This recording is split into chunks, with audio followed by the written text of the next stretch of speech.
Hello, I hear nothing. And that's where we are right now at bloomerboomer.com. 1, 2, and I hope you can hear me okay. I have a feeling maybe my audio is having a problem. I hope not, but it seems to be coming through at this point.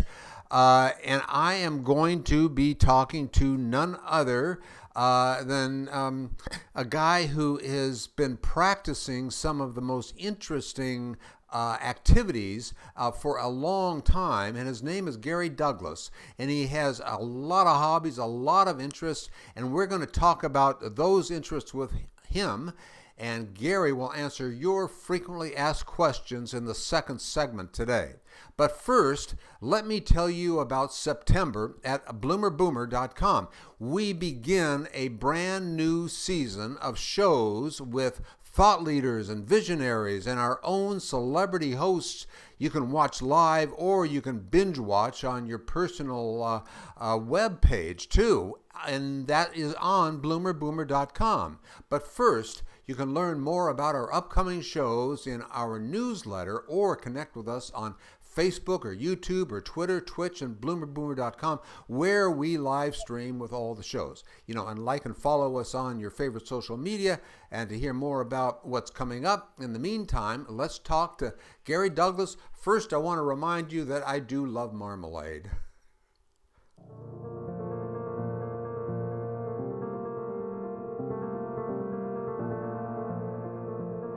Hello, Gary. Well, I tell you what. I hope Hi, Gary. Are you able to hear me okay? I tell you, audio is the craziest thing in the world because you would think video would be complicated, but audio is so much more complicated for whatever reason. I don't know. But how are you doing? If you can hear me, great. I can hear you. It's great. It's uh, nice. Okay, good. Well, now, if someone were to describe you of having a very different view of life, I mean, would you agree with somebody who might say something like that? Yeah, I'd say I'm the weirdest, wildest, wackiest person you've ever known. Well, we all have our own views about ourselves, and I'm sure that the view that we have of ourselves is going to be a lot different than what other people view us as, right? Usually, I mean, you know, a lot of times. But it's funny. It's a funny thing about much about what I've read of yours. The answers people are looking for are very simple, really. Why do we like to complicate things so much? because we're stupid. Yeah, that probably comes down to it. But other people would say, well, you're smart if you are able to make things complicated. No, if you're stupid, you make things complicated because that way there's no answer, and that way nobody can ca- catch you up and make you look like a fool. Well, and I want to, I've been talking to you back and forth, and I do know this. Earlier, you mentioned that you are a guy of many interests, or I said that earlier. And Yeah, could I ask you if there is anything now that has you particularly excited these days? everything. Life is exciting. If you're living, you should be excited, and if you're not living, you're not excited. Let's hope so. Let's hope so. Yeah. Um, I want to get to some of the frequently asked questions that people have asked, but I know you are an advocate of benevolent capitalism and conspicuous leadership, believing that business can be a force for good, contributes more to the planet, and create a sustainable future. It sounds great. What is it? What is it going to take for us to get there? Well, first of all, benevolent comes from two words, Greek words, bene and volant. Bene means good, and volant means for all. So benevolent is about good for all. It doesn't mean that you do charity. It doesn't mean you do, like nice things. It doesn't mean any of that. It means that you do things that are going to increase everybody else. And capitalism originally had to do with how many cows you could have. So it's like you became more capital as you had more cattle. So it's like benevolent capitalism is the idea that you can grow your herd but you have to do it where all people benefit and the cows benefit and the land benefits, not it's just about what you get. The selfish version of capitalism is the thing that's done the most damage in the world. Benevolent capitalism will take away the selfish point of view and put people into a place where they can do selfless and do contribution to others in the process of contributing to themselves. And that's one of the teachings that you do uh, at Access Consciousness, right? Yes. Yes. I just taught a class this weekend on marketing and business. And one of the things I've noticed in doing business is I tend not to pay hourly wage. I will pay hourly wage, but I always start out with a what's that thing? It's not a stipend. Oh, I know, like not a tuition, but they're kind of an intern, maybe. No, it's like they get a certain amount of money and then they can make more money above that. Oh, an incentive of some sort. It's not incentive. It's like I don't believe in incentives because the people who really know how to work don't do anything because they make more money. They do it because they like doing it. And the real people you want to have working with you is the people who like doing what they're doing and like doing more of it. So the main thing is busyness is always about how busy you are to prove that you've done a lot.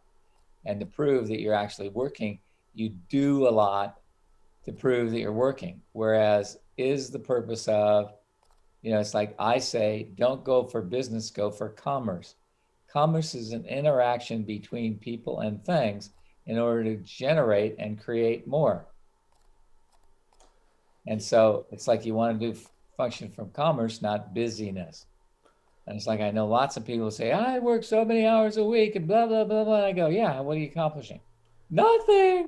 Yeah. Yeah, because you're busy, but you're not actually generating or creating a different possibility. And you've got to look at what the possibility is of what you can create and generate, not look at how many hours you can put in. Number of hours input means little to nothing.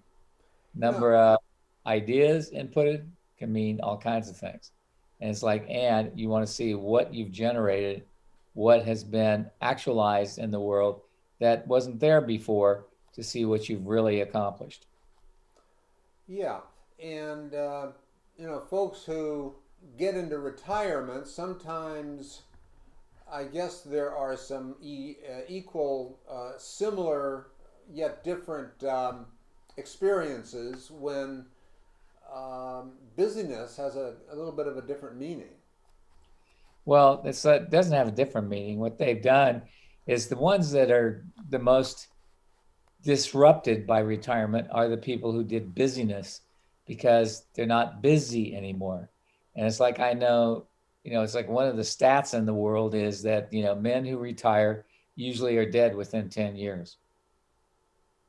Women who retire, they can go on for 20, 30 years. Why? Difference is they're busy all the time because they take care of the house, they take care of things, they do these things. Men retire and they don't have anything to do, so they become lifeless and not life creation, but lifeless. And they don't have a desire to create more. And so it's like, retirement is a very bad word for a lot of men, but not for women. Because women retire and then they get a housekeeper or something, or they do a little less work or whatever. So maybe women have kind of a lesson that the guys can learn from. Yeah, if you're working, keep on working. Don't quit. Yeah. I have the point of view, never give up, never give in, and never quit. And I won't quit, and I'm 70 plus years old. I'm like you. I feel the same way, and I know that you have a wonderful life, and you do a lot of cool things, and you're still going at it, and that sounds great. That sounds what it should be, right? Well, that's my point of view, but it apparently is not a lot of other people's points of view. A lot of people have the idea, well, I'm almost old enough to retire. And I go, how old are you? And they go, I'm 66. So what age are you going to retire? When I'm 70. And I said, wow, that's great. And then and then they'll decide that they need to ask me a question because I've been asking them questions about their lives. And they go, and how old are you? And I said, I'm 77. They go, what? I said, yeah. And are you retired? No, no, no. I have 14 companies I run. What? You know? Yeah, I hear you on that one. It's you're speaking to the choir with me, and I guess the only thing that what you do is you help other people, maybe I don't know, maybe understand that, or maybe seek to pursue that, something like that. I show them ways they can. Uh huh. I'm interested in showing people the way they can create what they desire, not not live in a place where they're disappointed in what occurs in their lives. I mean, I have one woman that was on my class yesterday who was talking about she's retired and she has all this time on her hands and all this money and she doesn't know quite what to do with herself. And I said, well, what would you like to do? She said, I have no idea. I said, well, why don't you get up in the morning and ask, what would I like to do today that would be fun for me? And she goes, I can do that? I said, yeah. I don't have to think about I have to go to work and I have to accomplish blah, blah, blah. I said, no, you can choose anything you wish in life if you choose it, but you got to choose. Yeah, I think that's the most important thing, and sometimes for all of us, that's really a tough one is making that choice. Yeah. So what choice do I have here that I'm not acknowledging? Yeah, and so a guy like you can help folks maybe see through that. Is that kind of what Yeah, happens? that's what I do. Yeah. I No. title myself a life coach. Mm-hmm. Mm-hmm. And Why do it, I do that? yeah, and it's interesting too, as I alluded to earlier. I think you look for the more simple tasks and simple ways of achieving that rather than make it too complicated.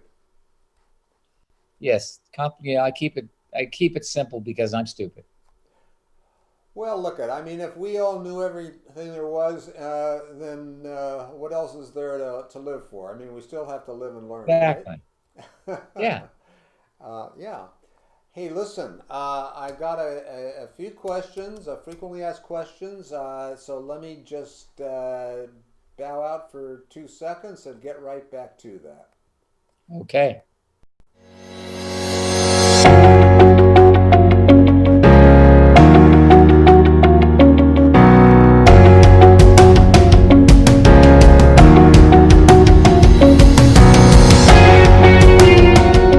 Okay, we're back. We're taking some of your questions. These are also frequently asked questions.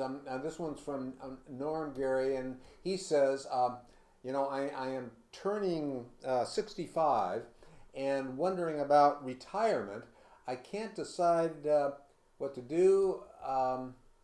Gary, I'm wondering if that's something you can kind of help with or shed some light on, or Sure. similar to what we just talked Well, about. like when people get to that point, the first thing I do is write down 10 things that you would really like to do that you've never done, and write down 10 things that you're too old to do right now, and 10 things you should have done 30 years ago and you didn't do. And then look at them and go, how many of these can I still do?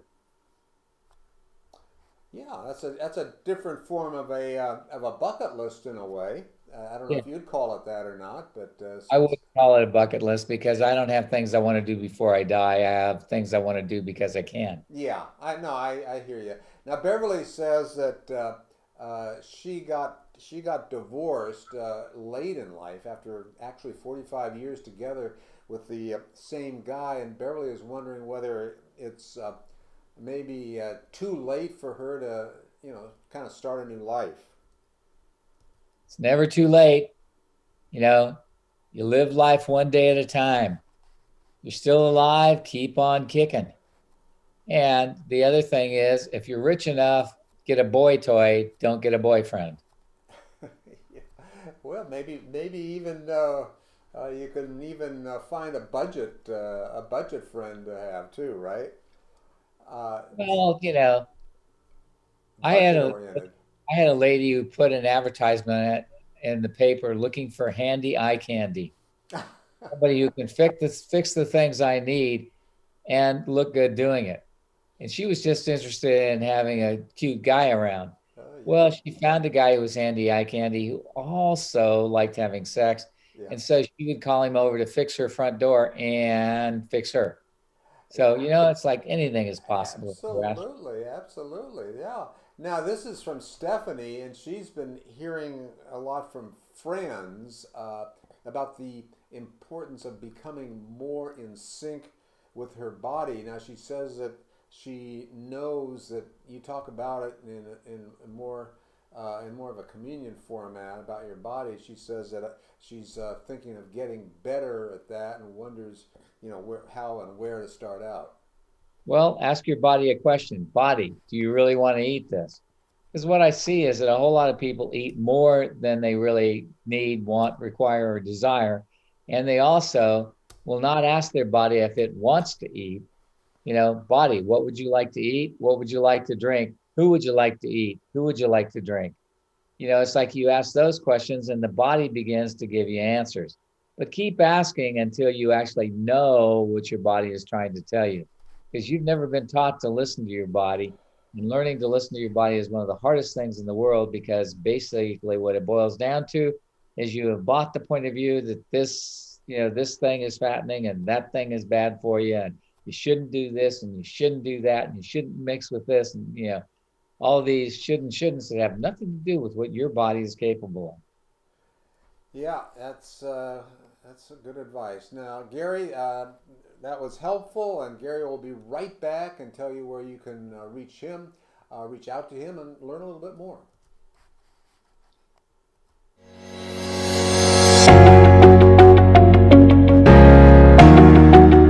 Gary, where can people learn a little bit more about where you are and what you're up to?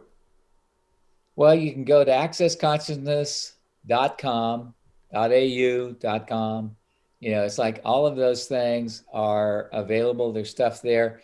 We have lots of, Access Consciousness has lots of free videos, free help things, and just, listen to those, use those, have fun, and keep asking questions. How does it get any better than this? What else is possible here? Those are all things that we try to encourage people to do, is to learn to ask the question. Because when you come up with an answer, nothing that doesn't match your answer can come into your awareness. So that's the bad part about an answer, is you can't change anything. So you got to look at, is this an answer or is this a question? And ask the question. Most people are looking for a particular result, so their question is a form of the result they want that they're asking, and it doesn't actually actualize the way they would like it to. Important to ask it right. Yeah. Gary, you're great. Thanks again for joining us. And I want to thank you, everybody, and Gary M. Douglas as our internationally recognized thought leader, best-selling author, and business innovator, and founder of Access Consciousness. You can find out more on Facebook at bloomerboomer.com. And if you like the show, please like us on Facebook and your favorite social media. Meantime, so long, and remember, I do love marmalade.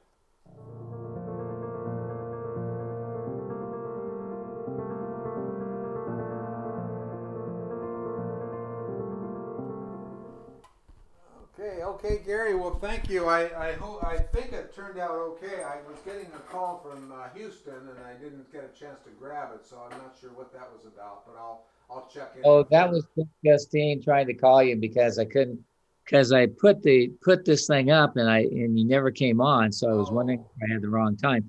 And it okay. said it was for 9/9. Oh, okay. So I went, oh, is this scheduled Oh, okay. wrong? Well, I wasn't. Okay. Well, that's what that was. She called a couple of times. So, well, anyway, that it looked like every. Whoops, I'm not. You know what? I got to check one thing here. It'll turn out great or it won't. Whatever. No, I think so. That's good. All right, sir. You have a Thank good you one. so much. You too. Take care. Okay, Gary. Bye bye. Bye bye.